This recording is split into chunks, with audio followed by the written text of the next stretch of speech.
finally guys आज चाहिँ हामी टिका भैरव आएको छौँ र टिका भैरवमा चाहिँ हजुरहरूलाई म यस्तो विशाल तपाईहरु छक्क पर्नुहुन्छ विशाल भोलेनाथ र पार्वती माताको दर्शन गराउँदैछु र यहाँको चाहिँ किंवदन्ती अनुसार के भनाइ छ भने यो उहिले चाहिँ यहाँनिर यो खोला चाहिँ एकदम विशाल भएर आएको थियो अरे के माथिबाट बगेर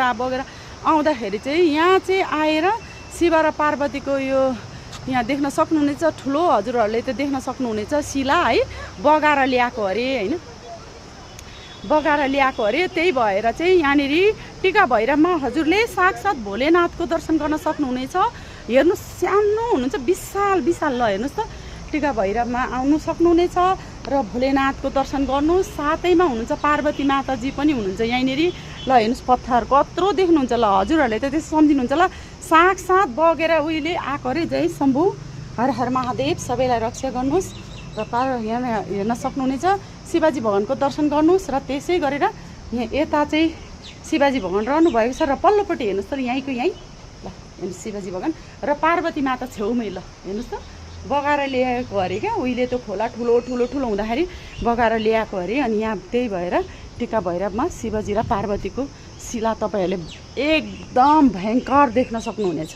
र उहाँहरूलाई हजुरहरूले चाहिँ मनको जति मनमा पीडा कष्टहरू छ यदि केही बाधा अर्चन विघ्नहरू छ विदेश जान लाग्नु भएको छ हरेक कुराहरू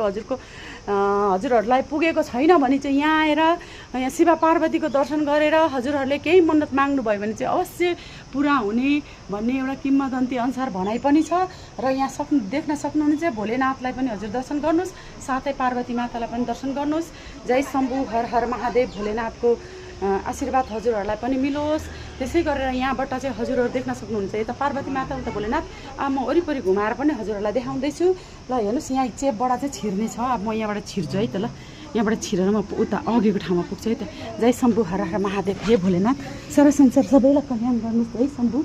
हे भोलेनाथ र यहाँबाट छिरेर चाहिँ यसरी आउन सकिन्छ यसै आएर चाहिँ ल हेर्न सक्नु मैले पुरै घुमेँ ल मैले पुरै दर्शन गराएँ हजुरहरूलाई म अघि जुन ठाउँबाट गएको थिएँ र वरिपरि विशाल भोलेनाथ र पार्वती माताको दर्शन हजुरलाई गराएर फेरि म त्यो छेउबाट यता आइपुगेँ त जय शम्भु हर हर महादेव सबैलाई रक्षण गर्नुहोस् सबैको कल्याण गर्नुहोस् जय शम्भु भोलेनाथ हर हर महादेव हजुरहरू देख्न सक्नुहुन्छ यो चाहिँ यहाँ टिका भैरवमा